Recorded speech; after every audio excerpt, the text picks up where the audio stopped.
One of the worst things that can happen to anybody who has invested his money into pig farming is losing out on your profits or not making profit at all.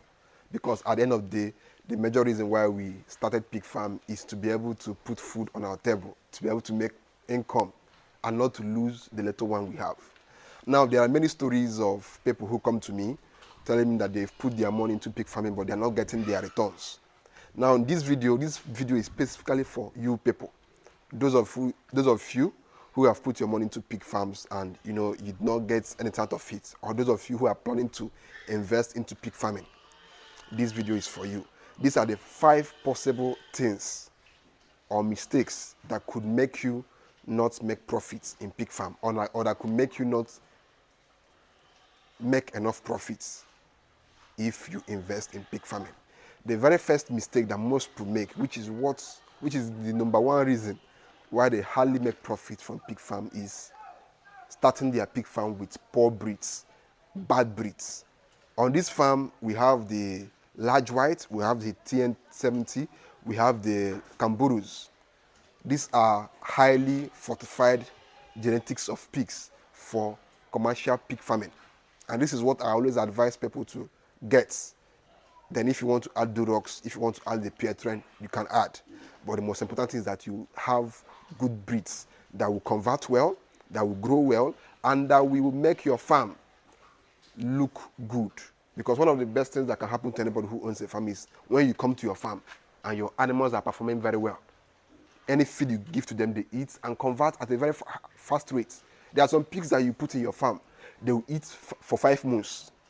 After 5 months, if you weigh them, they'll be struggling to get up to 20 kg. I've experienced so many of those stories where people come to me telling me that their pigs are not growing, that they are feeding their pigs well, that they are feeding their pigs corn, soya bean, and every other good feed that they can get their hands on, yet their pigs are not growing. This is because these pigs have poor genetics. They cannot grow well, no matter what you feed to it. Even if you feed it the food from the best of hotels in the world, they will still not grow because they don't have what it takes to grow. That's the truth. They can't grow because they don't have what it takes to grow inside them. So this is why you must have highly converting pigs in your farm. Pigs with good genetics, pigs that grow well. The 5 best breeds I can recommend to anybody who wants to start a pig farm to go for, and these are pure breeds, are number 1, the TN70, number 2, the kangaroos, number 3, large whites, number 4, durocs, and then Pietren. But you can now be a crossbreed in your own farm to get even more fortified genetics at your farm. Now on this farm I have 3 main breeds: large whites, TN70, and kangaroos. And very soon, of course, we are going to be adding durocs and Pietren. So these are the 5 breeds I recommend. And if you're starting your own farm, start with any of these 5 breeds. And trust me, you can never regret, because your animals will be growing well, they'll be eating and be converting that food very well. Unlike pigs that you feed, and you're asking yourself, what have I gotten myself into? Because you are pumping money into your pigs, yet your pigs are not converting the feed into money. So it can be discouraging. It can make you even to close down your farm. There is a man that told me one day that wanted my consultation. He told me that he closed his farm some years ago. That he went to his farm, his pigs are not growing, so he just got angry and closed it. That's why he shut down his farm. But he now wants to go back into the farm business because of how he gets inspired by my videos. So never start your pig farm with pigs of poor genetics. Go to reputable farms and get good breeds. If you're within the southeast, I can of course help you get these good breeds from my own farm. But if you're in the southwest or in the north central, there are so many other good farms which I can also recommend you to, so that they can be closer to you. So never make this mistake of starting with poor breeds. Never do it. The second thing that may affect your profitability as a pig farmer is not feeding your pigs well. Like I always say, pig farming is garbage in, garbage out. What you feed your pigs is what they will produce for you. You can't be feeding your pigs nonsense or unnutritious foods and expect them to grow well. There are some people who enter this pig farming with this mindset that I can feed my pigs anything and they will grow. They won't grow. That's one thing you must know. They will not grow, because pigs are omnivorous animals. They have only one stomach chamber. and it can't convert fiber at a very efficient level. If you give goats, cattle, grasses, or scraps, they can eat it and grow well. But pigs, they can't eat it and grow well. They'll eat it, but they'll eat it and not grow well. So even if you want to give them scraps or grasses or peels or whatever, let those things be substitutes to the main feed you are giving to them. My pigs grow well on this farm. Now, mind you, I've also experienced pigs that did not grow well. This is why, as a farmer, if your pigs are not growing well, set them out and keep the ones that are performing well. There are some pigs here that within 4 months, they are clocking 60, 70 kg. There are also some pigs I've experienced, not currently, but in the past, I've experienced them that they can be clocking 4, 5 months, and they are still struggling to get 40 kg. Now, I've wiped out all those pigs from my farm. The only pigs that are here are those ones that are converting and growing at a very efficient level, which we guarantee that I make profits after spending money on feeding them. Because feeding pigs is very expensive.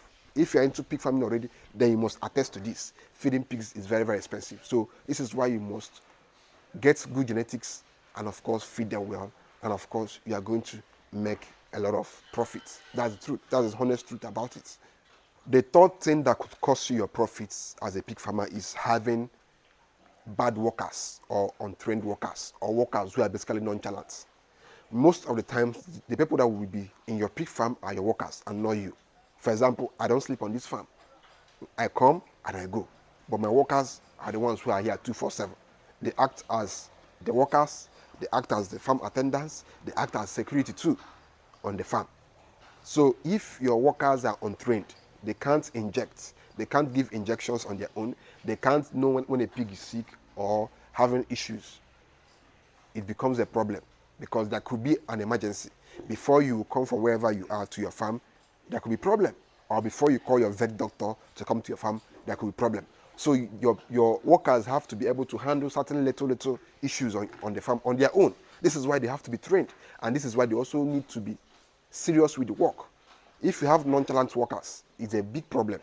It's a very huge problem. So make sure that your workers are serious with their work and they are trained. They are properly trained. Else, you are going to be having problems on your farm, which I wouldn't advise, which I wouldn't want anybody to have. Because the truth is, at the end of the day, it costs a lot to invest in pig farming. So nobody in his right senses would want his investments to go to waste. So this is why you have to have your workers trained. Trained is a must. Now, the next thing that I've seen that affects most pig farms is poor reproduction rates. Most of the people who invest in pig farms, or most of the people who start pig farms, don't really understand how pig reproduction works. Most of you that have pig farms don't even know that your pigs come back into heat 4 to 5 days after you wean their piglets. Most of you don't know this. And this is the best time for you to serve them or put a male with them or do artificial insemination, however you want it. Some of you don't even know what it means for a pig to come out on heat. Some of you don't even know when to detect when a pig is on heat and then put a male for it to be mated. If you don't know all these things, it becomes a problem for you to be in that constant reproduction cycle. On my farm, I have about 70 sows. Currently now I have about 70 sows that I'm in reproduction. This currently, there are 20 that are with piglets, that have kids, that are with their kids. About 30 are still pregnant. About 20-something are being mated. This is how you become profitable as a pig farmer.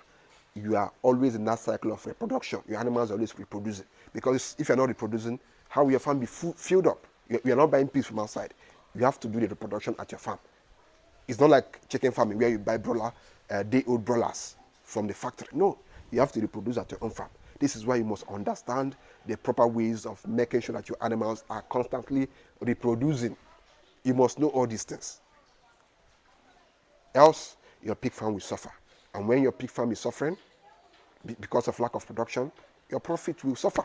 And once your profit is suffering, you are basically out of business. Now, the fifth thing that could basically affect your profits totally is lack of demand in your area. When there is no demand for pig or for pork meats or for the products of your pig, it becomes a problem because you can't sell. Even if you sell, you are going to sell at a very, very low rate so that you can retain the customers, the few customers. And of course, when the law of supply and demand is that when there is no demand, you are going to sell at a very, very big loss, because it's the demand that will determine how high or how low you sell your products. If there is no demand, you can even there may even be a time where you'll be begging people, come and buy my pigs, because there's no demand. This is why if you're in a country like Nigeria, where there are two religions, you must know how or where to start your pig farm. If I start my pig farm in the northeast or northwest, I may not even make profits. I may not even see buyers, talk more of making profits. But if I start my pig farm in the southeast, south-south, north-central, southwest, there is a high possibility that I'm going to make a lot of profits, because the demand is there. So know the location where you want to site your pig farm before you start building structures, because it could make or mar the profitability of that your pig farm. So that's basically it on this video. Subscribe to the channel, let me know your questions in the comment section, and if you've not gotten my ebook, the Beginner's Guide to Commercial Pig Farming, try your best to get it, especially if you are starting out your pig farm. It's going to help you a lot. See you guys in the next video.